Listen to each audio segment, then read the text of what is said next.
organization. And well, we have Lawson here, and so if anyone has any questions or any comments that you'd like to make. Any comments or questions? There were approximately 20,000, you say, that went through the 442nd. The draft status was changed from 4C to 1A sometime around the end of 1944, after the 442nd was in action. So they began drafting boys out of camp and out of Hawaii.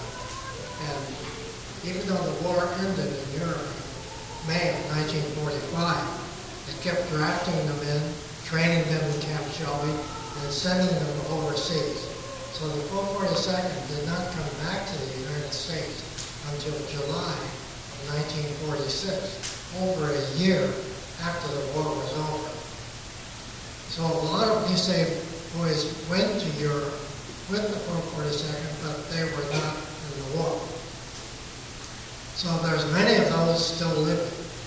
I heard someplace that there were 9,000 veterans still alive. I have no idea. That's the only figure that I can get. Out of the ones that went into combat, approximately 9 or 10,000 went through combat in Europe. Of those, the last 442nd Regimental reunion that I went to in Hawaii in 2008, there were about 1,600 veterans that came there. And of course, many cannot travel anymore. So numbers are really getting smaller and smaller.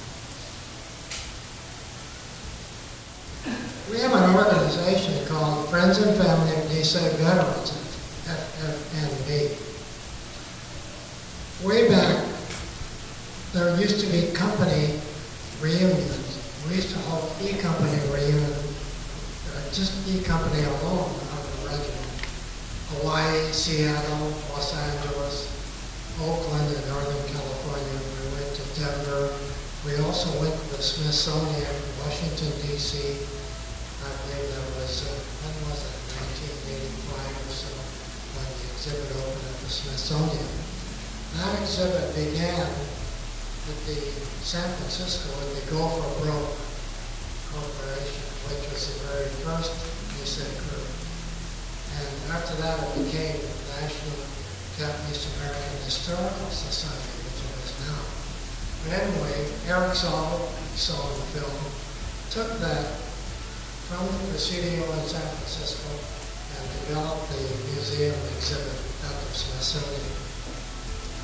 Well, E-Company kept getting smaller, and the reunions kept getting smaller, so then we formed a complete, all over the country, E-Company reunion once a year in Las Vegas.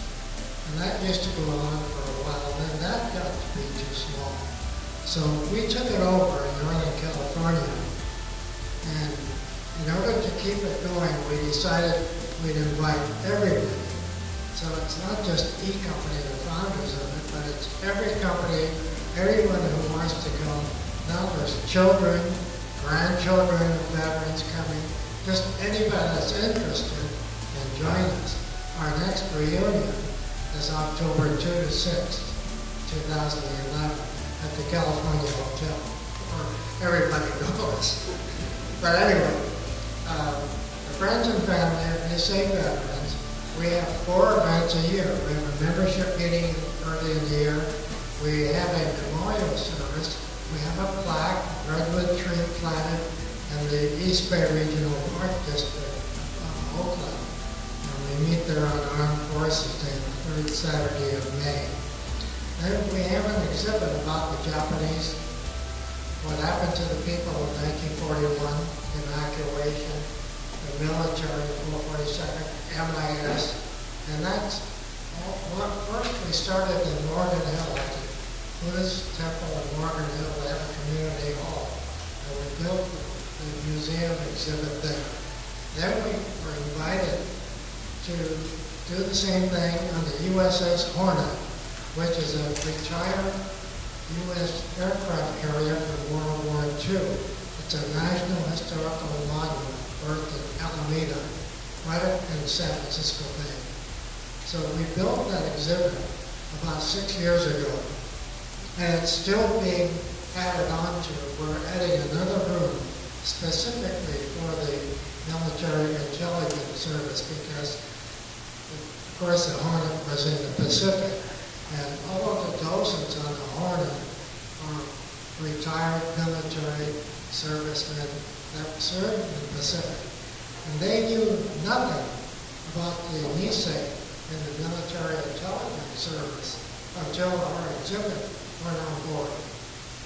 So now it's become a very favorite project for the docents to take the public into our exhibit as they show the rest of the ship. So it's been a very important project, and we continue speaking to veterans groups, military, or wherever we're invited to speak now. And it's getting harder and harder to find people willing to speak or able to speak. So usually it ends up in usually one of the few that go out and speak. Anyway, that's what the Friends and Family Volunteer Group do every year. Thanks for asking. Well, 1945, the war was over. Most of the Nisei, especially the men in the 442nd, had PTSD, post-traumatic stress disorder. We didn't know it. The Army didn't know it. There was something called Section 8 in the Army, which meant we had a neurological problem. Everybody evaded that. You didn't want to be sent to Section 8 because there would be a black mark on the record. But everybody had these problems mentally, as you saw in the film. It's something you just could not wipe out of your mind. And most of us turned to liquor. We drank a lot. We drank until we passed out. That's the only way you could forget it. Many times it happened over and over. And many of my friends became very severe alcoholics, unfortunately. But that was the only remedy.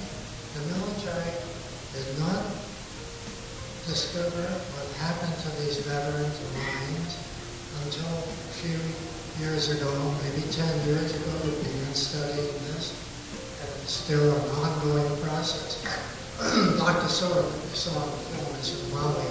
He's a very renowned psychologist, and he's helped many, many of the 442nd veterans with disability benefits from the VA now. It's still going on, and especially now you have veterans coming back from Afghanistan, Iraq, who had the same problem of killing people and having to go back the next day and do the same thing. It's a different kind of war. It's affecting their minds very, very much. So it's a very big part of the medical disability benefits from the VA now, and all veterans hospital are really concentrating. But that was the main problem, coming down to civilian life. I did go back to school when I came back, but there was a lot hard to concentrate on school. I eventually dropped out of college when I won. For many, there was a problem. You just couldn't convert to the military. I was asked to stay in the military, and I refused. And I was told